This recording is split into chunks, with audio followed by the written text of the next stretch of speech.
বিসমিল্লাহির রহমানির রহিম। আসসালামু আলাইকুম এভরিওয়ান। আমার আজকের রেসিপি হচ্ছে খুবই সফট নরম তুলতুলে টিফিন রেসিপি।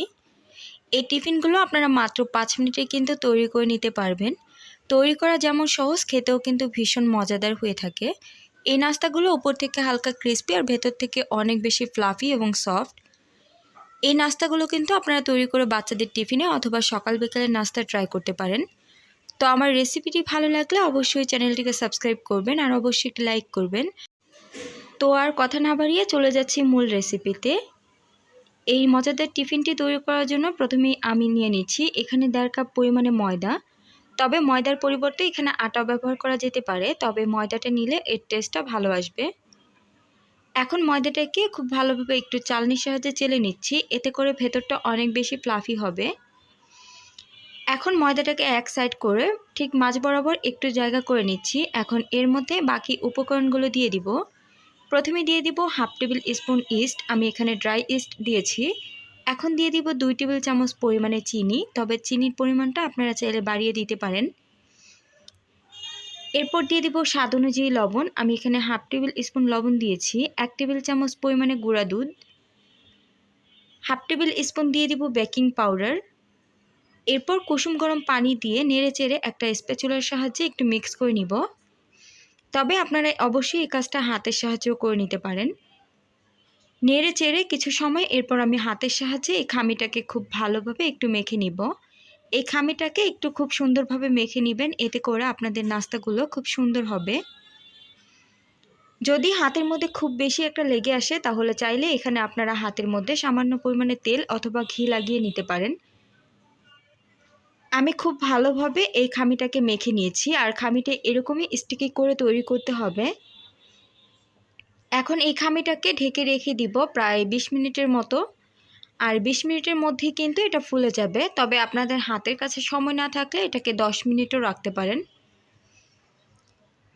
আপনারা চাইলে কিন্তু রাত্রিবেলা এই ডোটাকে তৈরি করে ফ্রিজের মধ্যে রেখে দিতে পারেন। এরপর সকালবেলা ঝটপটভাবে মাত্র 2 মিনিটে কিন্তু নাস্তাগুলো তৈরি করে দিতে পারেন বাচ্চাদের টিফিনে।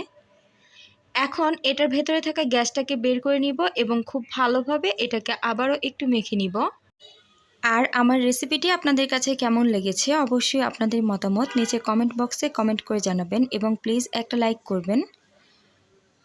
এখন এই ডোটাকে সমান কয়েকটি ভাগে ভাগ করে নিব, তবে এই ছোট বড় সাইজগুলো আপনাদের পছন্দ মতো করে নিতে পারেন।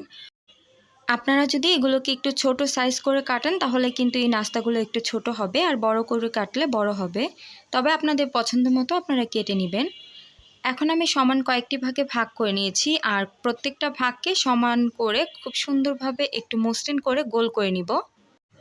একইভাবে আমি সবগুলো অংশই গোল করে নিব এবং গোল করার পর হাত দিয়ে একটু চাপ দিয়ে সবগুলোকে হালকা একটু চ্যাপ্টা করে নিব। এই নাস্তাগুলো অনেক বেশি হেলদি এবং সফট হয়ে থাকে, চাইলে আপনারা কিন্তু বাড়িতে একবার হলেও ট্রাই করতে পারেন। নাস্তাগুলো ভাজার জন্য ফ্রাই প্যানের মধ্যে 1 টেবিল চামচ পরিমাণে ঘি দিয়েছি এবং ঘিটাকে খুব ভালোভাবে ছড়িয়ে নিচ্ছি। এখন প্যানের মধ্যে নাস্তাগুলো দিয়ে দিব, তবে নাস্তাগুলো একটু ফাঁকা করে দিব, এতে করে ভাজতে সুবিধা হবে, কারণ নাস্তাগুলো ভাজার পর একটু ফুলে ডাবল হয়ে যাবে। নাস্তাগুলো দিয়ে কিছু সময় অপেক্ষা করব, এরপর এগুলোকে উল্টিয়ে দিব। এভাবে উল্টিয়ে পাল্টিয়ে খুব সুন্দর কালার আসা পর্যন্ত এগুলোকে ভেজে নিব। চুলার গ্যাসটাকে একদম মিডিয়াম টু লোতে রেখে এগুলোকে ভেজে নিতে হবে, না হলে উপর থেকে কালার চলে আসবে, ভেতর থেকে কাঁচা থাকবে। তবে আপনাদের হাতের কাছে যদি ঘি অথবা বাটার না থাকে চাইলে কিন্তু আপনারা ঘি বাটার ছাড়াও এটাকে এমনিতেও ভেজে নিতে পারেন, এতে করেও কিন্তু খেতে অনেক ভালো লাগবে। খুব সুন্দর একটা কালার এসেছে। এখন আমি এগুলোকে চুলা থেকে নামিয়ে নিব। দেখতে পাচ্ছেন কতটা ফুলকো হয়েছে আর খুবই ফ্লাফি হয়েছে ভেতর থেকে। তো আমার রেসিপিটি ভালো লাগলে অবশ্যই আমার চ্যানেলটিকে সাবস্ক্রাইব করে পাশে থাকবেন, আর অবশ্যই পাশে থাকে বেল আইকনের অল অপশনে ক্লিক করবেন। এতে করে আমি যখনই ভিডিও আপলোড করব সাথে সাথে আপনাদের ফোনে নোটিফিকেশন চলে যাবে।